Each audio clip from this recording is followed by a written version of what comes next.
Hello दोस्तों, आप सभी का स्वागत है आपके अपने YouTube channel crack general knowledge exam में। आज हम लोग जीके जीएस के अंतर्गत ऊर्जा यानी एनर्जी के बारे में अध्ययन करेंगे, जो आपको आने वाले एग्जाम बिहार दरोगा, Bihar SSC and railway exam में आपके लिए काफ़ी उपयोगी ही साबित होगी। दोस्तों, आप सब कैसे हैं? आई होप कि आप सब बहुत ही अच्छे होंगे। तो चलिए आज का टॉपिक हम लोग ऊर्जा यानी एनर्जी को शुरू करते हैं। देखिए, ऊर्जा किसे कहते हैं? किसी वस्तु या मशीन अथवा किसी अन्य जीव द्वारा कार्य करने की क्षमता को ही हम लोग क्या कहते हैं? ऊर्जा कहते हैं। कार्य के समान ऊर्जा का मात्रक भी आपको जूल ही होता है। ऊर्जा एक कैसी राशि है? अदिश राशि है। सीजीएस प्रणाली में ऊर्जा का मात्रक अर्घ होता है। सीजीएस प्रणाली में ऊर्जा का मात्रक क्या होता है? आपको अर्घ होता है। 1 जूल बराबर होता है 10 पे पावर 7 अर्घ, और 1 अर्घ बराबर होता है 10 पे पावर -7 जूल। तो हम कह सकते हैं कि अर्घ जो होता है वो आपको जूल से छोटा होता है। अब देखिए, ऊर्जा के प्रकार यानी टाइप्स ऑफ एनर्जी। ऊर्जा विभिन्न वस्तुओं में पाई जाती है, इसलिए ऊर्जा के विभिन्न स्वरूप भी होते हैं, जैसे यांत्रिक ऊर्जा मैकेनिकल एनर्जी, रासायनिक ऊर्जा केमिकल एनर्जी, विद्युत ऊर्जा इलेक्ट्रिकल एनर्जी, नाभिकीय ऊर्जा न्यूक्लियर एनर्जी, ऊष्मीय ऊर्जा थर्मल एनर्जी आदि। अब देखिए, ऊर्जा के विभिन्न स्वरूपों को समग्र रूप से 2 वर्गों में हम विभाजित करते हैं। एक होता है गतिज ऊर्जा, जिसको हम लोग काइनेटिक एनर्जी भी कहते हैं, और एक होता है स्थितिज ऊर्जा, जिसे हम लोग पोटेंशियल एनर्जी के नाम से जानते हैं। गतिज ऊर्जा देखिए, काइनेटिक एनर्जी क्या होती है? अगर कोई वस्तु गतिशील अवस्था में है तो गति के कारण उत्पन्न कार्य करने की क्षमता उस वस्तु की गतिज ऊर्जा को कहते हैं। यानी किसी गतिशील वस्तु में उसकी गति के कारण जो ऊर्जा उत्पन्न होती है उस वस्तु की गतिज ऊर्जा कहलाती है। जैसे एग्जाम्पल के लिए आप देखिए, चलते वाहन की ऊर्जा, गतिशील हवा की ऊर्जा, या चाबी भरी घड़ी आदि की ऊर्जा, ये सब किस ऊर्जा के उदाहरण है? गतिज ऊर्जा के। जो गति के कारण उत्पन्न होती है उसको हम लोग क्या कहते हैं? गतिज ऊर्जा। अब देखिए, गतिज ऊर्जा जो होती है, मान लीजिए गतिज ऊर्जा वस्तु के द्रव्यमान m तथा उसकी चाल v के वर्ग के गुणनफल के आधे के बराबर होती है। यानी काइनेटिक एनर्जी बराबर फार्मूला होता है आपको 1/2 mv²। m क्या है? द्रव्यमान है, और v क्या है? वस्तु का वेग यानी कि चाल है। यदि किसी पिंड का द्रव्यमान 2 गुना कर दिया जाए तो पिंड की गतिज ऊर्जा भी 2 गुनी हो जाती है। यदि पिंड का द्रव्यमान घटाकर आधा कर दिया जाए तो उसकी गति ऊर्जा भी आधी हो जाती है।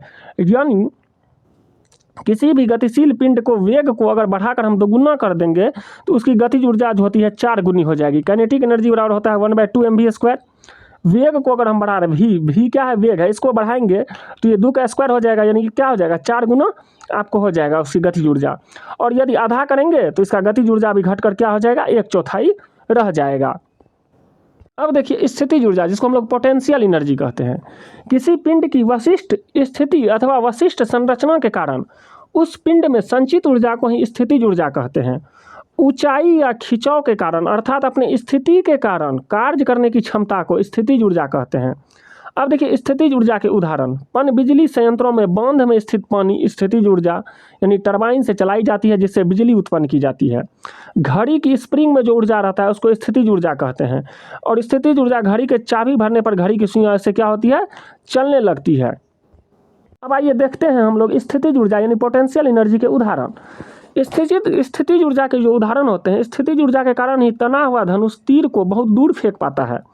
गुलेल से खींची हुई रबर की पट्टी स्थितिज ऊर्जा का उपयोग करके कंकड़ को काफ़ी दूर फेंकने में सहायक होता है। ये सभी स्थितिज ऊर्जा के एग्जाम्पल हैं। जैसे डैम में जो संचित पानी रहता है वो स्थितिज ऊर्जा का उदाहरण है। तीर धनुष जो होता है ये स्थितिज ऊर्जा के, तना हुआ तीर स्थितिज ऊर्जा के उदाहरण है, तना हुआ गुलेल स्थितिज ऊर्जा के उदाहरण है। एप्पल्स ऑन ट्री, पेड़ पर जो एप्पल लगे रहते हैं वह भी आपको स्थितिज ऊर्जा के ही उदाहरण है। अब आइए देखते हैं हम लोग स्थितिज ऊर्जा का हम लोग मापन कैसे करते हैं पोटेंशियल एनर्जी का। मान लीजिए कोई m द्रव्यमान का एक वस्तु पृथ्वी तल से h ऊंचाई तक ले जाया जाता है एक वस्तु को, और पिंड को ऊपर ले जाने की क्रिया में पिंड पर लगे गुरुत्व बल यानी F बराबर mg होता है के विरुद्ध कार्य करना पड़ता है। यह कार्य ही पिंड में स्थितिज ऊर्जा के रूप में संचित हो जाती है। देखिए, m द्रव्यमान वाले पिंड को पृथ्वी तल से h ऊंचाई पर आपको ले जाया जाता है। इसमें जो ऊर्जा का संचय होगा वो कैसा ऊर्जा होगा? स्थितिज ऊर्जा। तो हम कह सकते हैं पोटेंशियल एनर्जी यानी P बराबर क्या हो जाता है? mgh, यानी ऊंचाई के कारण जो ऊर्जा इसमें आ रही है उसे ही हम लोग क्या कहते हैं? स्थितिज ऊर्जा कहते हैं। अब आइए हम लोग स्थितिज ऊर्जा के कुछ प्रकार को देखते हैं जो निम्नलिखित हैं।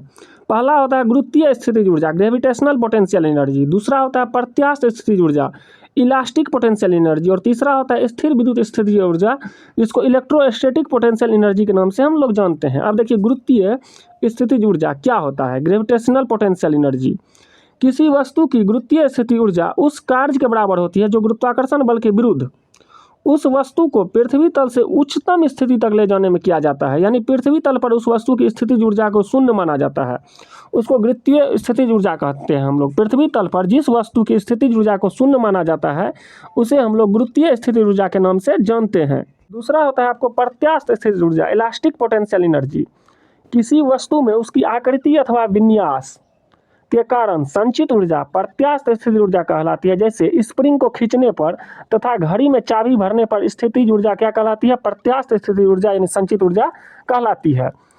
अगला है स्थिर विद्युत स्थितिज ऊर्जा यानी इलेक्ट्रोस्टैटिक पोटेंशियल एनर्जी।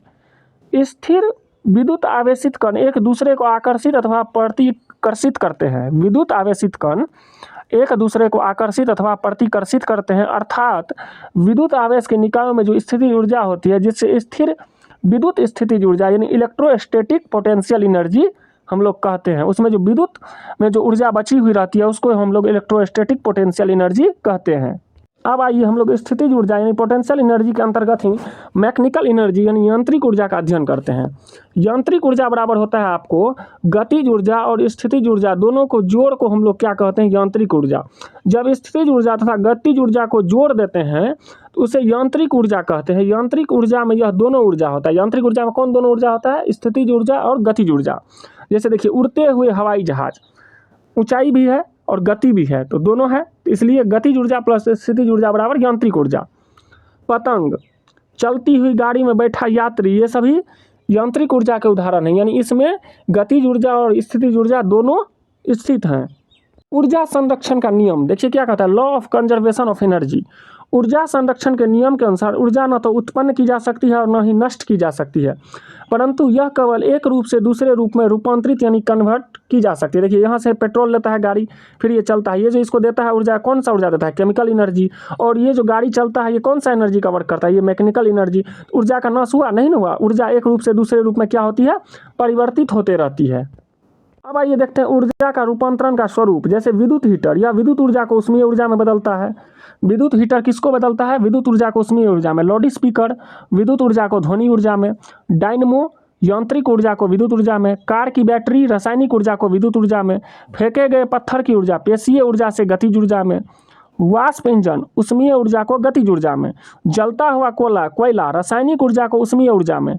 विद्युत सेल रासायनिक ऊर्जा को विद्युत ऊर्जा में। दोस्तों यह जो टॉपिक है यह आप याद कर लीजिएगा क्योंकि यह एग्जाम के दृष्टिकोण से बहुत ही महत्वपूर्ण है।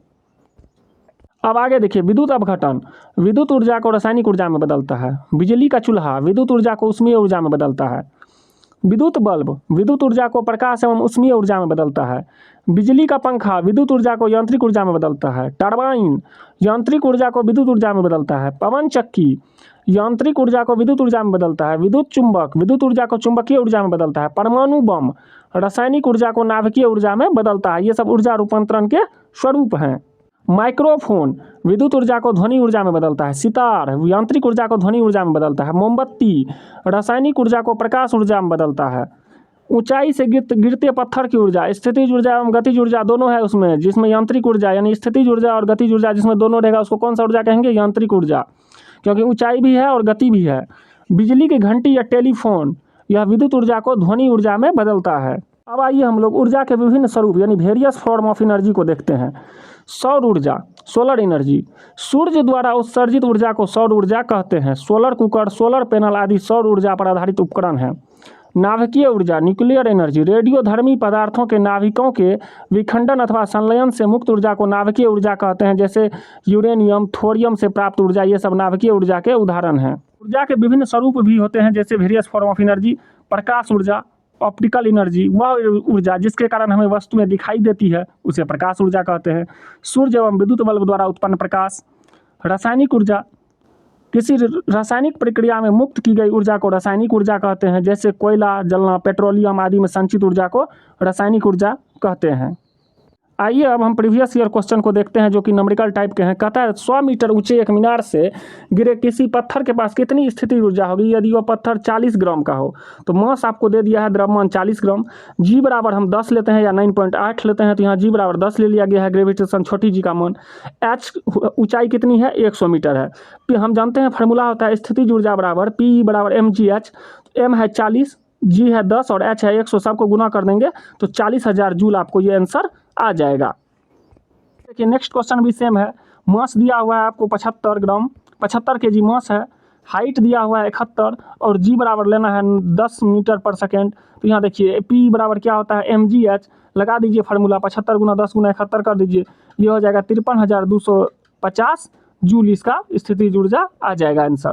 क्वेश्चन भी आपको सेम है। कहता है एक बोरा गेहूं का द्रव्यमान 75 kg है तो इसे कितनी ऊंचाई तक उठाया जाए कि इसकी स्थिति ऊर्जा 7500 जूल हो जाए।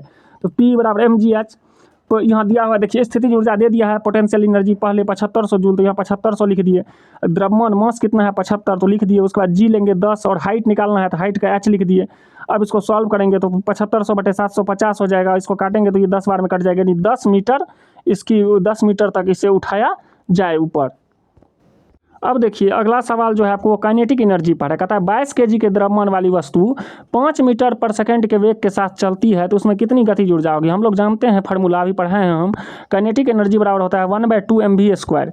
तो 1/2 लिखे, मास कितना है 22 kg, द्रव्यमान वेग कितना है v 5 मीटर पर सेकेंड, तो काइनेटिक एनर्जी वाला फार्मूला लगा देंगे 1/2 mv², 1/2 m कितना है 22 kg, v का स्क्वायर 5 का स्क्वायर कर देंगे, इसको सॉल्व करेंगे तो काइनेटिक एनर्जी निकलेगा 275 जूल।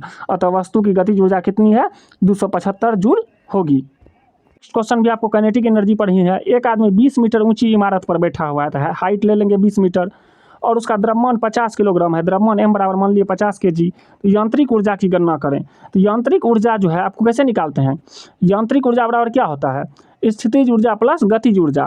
तो मैकेनिकल एनर्जी बराबर लगा देंगे फार्मूला 1/2 mv² प्लस mgh, यानी काइनेटिक एनर्जी और पोटेंशियल एनर्जी दोनों के जोड़ को ही हम लोग स्थितिज ऊर्जा कहते हैं। और इसमें लगा देंगे 1/2 जीरो का जीरो लिख दिए, m कितना है काइनेटिक एनर्जी आपको जीरो है, जीरो ले लिए। यहाँ देखिए स्थितिज ऊर्जा 20 मीटर तो 20 लिख लिए, m द्रव्यमान 50 है तो द्रव्यमान 50 लिख लिए, जी बराबर 10 ले लिए और 20 मीटर ऊंची है 20 ले लिए, इस सब को गुना कर दिए तो 1000 जूल आपका ये आंसर आ गया यहाँ पर। आइए प्रीवियस ईयर के कुछ हम ऑब्जेक्टिव क्वेश्चन को देख लेते हैं। जैसे जूल किसका मात्रक है, कार्य एवं ऊर्जा दोनों का मात्रक जूल है। 1 जूल बराबर क्या होता है 10⁻7 अर्ग। आपको गतिज ऊर्जा क्या होती है काइनेटिक एनर्जी बराबर फार्मूला 1/2 mv²। देखिए नेक्स्ट क्वेश्चन है। कहता है स्थितिज ऊर्जा और गतिज ऊर्जा के योग को किस नाम से जाना जाता है, इसको हम लोग यांत्रिक ऊर्जा यानी मैकेनिकल एनर्जी कहते हैं। मैकेनिकल एनर्जी बराबर होता है kinetic energy plus potential energy. ऊपर उठाई गई हथौड़ी में कौन सी ऊर्जा होगी, तो इसमें स्थितिज ऊर्जा होगी। ऊपर उठाई गई हथौड़ी में संचित ऊर्जा है तो स्थितिज ऊर्जा के उदाहरण है ये। देखिए दोस्तों नेक्स्ट क्वेश्चन है, एक निश्चित ऊंचाई पर उड़ने वाले पक्षी में क्या होता है, उसमें गतिज ऊर्जा और स्थितिज ऊर्जा दोनों होगी जो निश्चित ऊंचाई पर उड़ रहे हैं, क्योंकि ऊपर है तो हाइट है तो स्थितिज ऊर्जा है और गति में है तो काइनेटिक एनर्जी भी है, तो दोनों उसमें होगा, काइनेटिक एनर्जी और गतिज ऊर्जा दोनों। छत पर दौड़ते हुए बालक में स्थितिज ऊर्जा एवं गतिज ऊर्जा दोनों होगी छत पर दौड़ते हुए बालक में, क्योंकि वो दौड़ रहा है तो ऊंचाई पर है तो हाइट पर है तो स्थितिज ऊर्जा, और दौड़ रहा है गति में है तो गतिज ऊर्जा, इसलिए उसमें दोनों ऊर्जा होगी आपको। नेक्स्ट क्वेश्चन है, निम्नलिखित में से किस में स्थितिज ऊर्जा होगी, तो बांध का पानी जो है उसमें कौन सी ऊर्जा होगी स्थितिज ऊर्जा होगी। एक वस्तु की डैश के साथ इसकी स्थितिज ऊर्जा में वृद्धि होती है, ऊंचाई के साथ h अगर बढ़ता है तो इसकी स्थितिज ऊर्जा में क्या होती है आपको वृद्धि होती है। दोस्तों यह वीडियो आपको कैसा लगा हमें कमेंट्स में ज़रूर बताइएगा। अगर वीडियो पसंद आए तो हमारे चैनल को लाइक एंड सब्सक्राइब जरूर कीजिएगा। जय हिंद।